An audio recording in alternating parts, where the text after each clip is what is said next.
ನಮಸ್ಕಾರ ಸ್ನೇಹಿತರೆ, ಇದೀಗ ತಾನೇ ಬಂದಿರುವ ಮುಖ್ಯವಾದ ಮಾಹಿತಿ. ಮಹಿಳೆಯರಿಗಾಗಿ ಜಾರಿಗೆ ತಂದಿರುವ ಉಚಿತ ಬಸ್ ಯೋಜನೆ ಮತ್ತು ಗೃಹಲಕ್ಷ್ಮಿ ಯೋಜನೆ ಕುರಿತಂತೆ ಒಂದು ಮುಖ್ಯವಾದ ಮಾಹಿತಿ ಬಂದಿದೆ. ನೀವು ಕೂಡ ಏನಾದರೂ ಗೃಹಲಕ್ಷ್ಮಿ ಯೋಜನೆಯ ಬಾಕಿ ಕಂತುಗಳನ್ನ ಪಡೆದುಕೊಳ್ಳುತ್ತಿಲ್ಲವೆಂದರೆ ಈ ಒಂದು ವಿಡಿಯೋನ ಪೂರ್ತಿಯಾಗಿ ನೋಡಿ. ಏನಿದು ಮಾಹಿತಿ ಎಂಬುದನ್ನ ಡೀಟೇಲ್ ಆಗಿ ನೋಡೋಣ. ಅದಕ್ಕಿಂತ ಮೊದಲು ನೀವು ನಮ್ಮ ಚಾನಲ್ಗೆ ಮೊದಲು ಬಾರಿ ಭೇಟಿ ಕೊಡ್ತಾ ಇದ್ರೆ ಕೆಳಗೆ ಕಾಣುವಂತಹ ಸಬ್ಸ್ಕ್ರೈಬ್ ಬಟನ್ ಕ್ಲಿಕ್ ಮಾಡಿ, ಪಕ್ಕದಲ್ಲಿ ಒಂದು ಗಂಟೆ ಕಾಣಿಸುತ್ತೆ, ಅದು ಕೂಡ ಒತ್ತಿದ್ರೆ ರಾಜ್ಯದ ಮುಖ್ಯವಾದ ಸುದ್ದಿಗಳು ನಿಮಗೆ ಸಿಗುತ್ತಿರುತ್ತವೆ. ಈ ಒಂದು ವಿಡಿಯೋಗೆ ಲೈಕ್ ಮಾಡಿ ಮತ್ತು ವಿಡಿಯೋ ಕೊನೆವರೆಗೂ ಪೂರ್ತಿಯಾಗಿ ನೋಡಿ. ಹೌದು ಸ್ನೇಹಿತರೆ, ಕರ್ನಾಟಕದಲ್ಲಿ ಈ ಒಂದು ಹಿಂದೆ ವಿಧಾನಸಭಾ ಚುನಾವಣೆಯಲ್ಲಿ ಬಿಜೆಪಿ ಸೋಲಿಸಿ ಕಾಂಗ್ರೆಸ್ ಅಧಿಕಾರಕ್ಕೆ ಬರಲು ಪ್ರಮುಖ ಕಾರಣವೇ ಈ ಗ್ಯಾರಂಟಿ ಯೋಜನೆಗಳು. ಹೌದು, ಅಧಿಕಾರಕ್ಕೆ ಬಂದಾಗಲಿಂದಲೂ ಕೂಡ ಗ್ಯಾರಂಟಿ ಯೋಜನೆಗಳನ್ನ ರಾಜ್ಯ ಸರ್ಕಾರ ಪ್ರತಿ ಮನೆಗೂ ಕೂಡ ತಲುಪಿಸಿದೆ. ಇಂದು ಎಷ್ಟೋ ಜನರು ಉಚಿತ ವಿದ್ಯುತ್, ಉಚಿತ ಬಸ್ ಯೋಜನೆಯನ್ನ ಪಡೆದುಕೊಳ್ಳುತ್ತಿದ್ದು ಪ್ರತಿ ತಿಂಗಳು 2,000 ರೂಪಾಯಿ ಹಣವು ಕೂಡ ಪಡೆದುಕೊಳ್ಳುತ್ತಿದ್ದಾರೆ.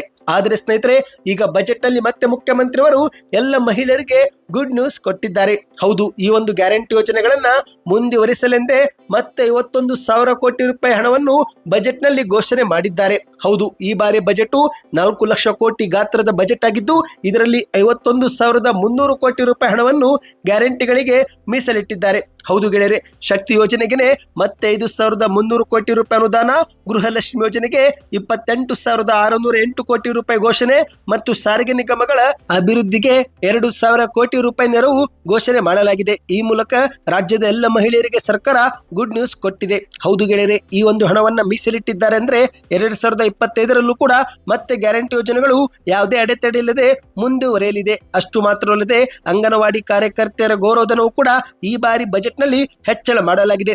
ಒಟ್ಟಾರೆ ಹೇಳಬೇಕಂದ್ರೆ 4 ಲಕ್ಷ ಕೋಟಿ ಗಾತ್ರದ ಬಜೆಟ್ ನಲ್ಲಿ 94,000 ಕೋಟಿ ರೂಪಾಯಿ ಹಣವನ್ನ ಈ ಒಂದು ಮಹಿಳಾ ಮತ್ತು ಮಕ್ಕಳ ಕಲ್ಯಾಣಕ್ಕಾಗಿನೇ ಸರ್ಕಾರ ಮೀಸಲಿಟ್ಟಿದ್ದು ಗುಡ್ ನ್ಯೂಸ್ ಆಗಿದೆ. ಇದೇ ನಡುವೆ ಈಗ ಬೆಂಗಳೂರಿನ ಮಹಿಳೆಯರಿಗೆ ಮತ್ತೊಂದು ಗುಡ್ ನ್ಯೂಸ್ ಸಿಕ್ಕಿದೆ. ಅದೇನೆಂದ್ರೆ ಕೇಂದ್ರ ಸರ್ಕಾರದ PME ಡ್ರೈವ್ ಯೋಜನೆಯಡಿಯಲ್ಲಿ 14,750 ಹೊಸ ವಿದ್ಯುತ್ ಬಸ್ಗಳು ಕರ್ನಾಟಕಕ್ಕೆ ಬರಲಿದ್ದು ಇದರಲ್ಲಿ ಬಹುತೇಕ ಬಸ್ಸು ಬೆಂಗಳೂರಿಗೆ ಮೀಸಲಾಗಿರುತ್ತೆ. ಸರಿಸುಮಾರು 9,000 ವಿದ್ಯುತ್ ಚಾಲಿತ ಬಸ್ಗಳನ್ನ ಬೆಂಗಳೂರಿಗೆ ಸೇರ್ಪಡೆ ಮಾಡಲಾಗುವುದು ಎಂದು ಹೇಳಲಾಗಿದೆ. ಸ್ನೇಹಿತರೆ, ಈ ಒಂದು ಮಾಹಿತಿ ಬೆಂಗಳೂರಿನ ಮಹಿಳೆಯರಿಗೆ ಗುಡ್ ನ್ಯೂಸ್ ಆಗಿದೆ. ಇನ್ನಿದೇ ನಡುವೆ ಗೃಹಲಕ್ಷ್ಮಿ ಯೋಜನೆ ಕುರಿತಂತೆಯೂ ಕೂಡ ಮಾಹಿತಿ ಬಂದಿದೆ. ಹೌದು, ಈಗ ಬಜೆಟ್ ಆದ ಬಳಿಕ ವಿಧಾನ ಪರಿಷತ್ನಲ್ಲಿ ಬಜೆಟ್ ನಲ್ಲಿ ಆದ ಘೋಷಣೆಗಳು ಮತ್ತು ಇತರೆ ಸರ್ಕಾರದ ವೈಫಲ್ಯಗಳ ಕುರಿತಂತೆ ಬಿಜೆಪಿ ನಾಯಕರು ಎತ್ತಿ ಪ್ರಶ್ನೆ ಮಾಡುತ್ತಿದ್ದಾರೆ. ಇಂತಹ ಪ್ರಶ್ನೆಗಳಿಗೆ ಈಗ ಉತ್ತರವೂ ಕೂಡ ಸಿಕ್ಕಿದೆ.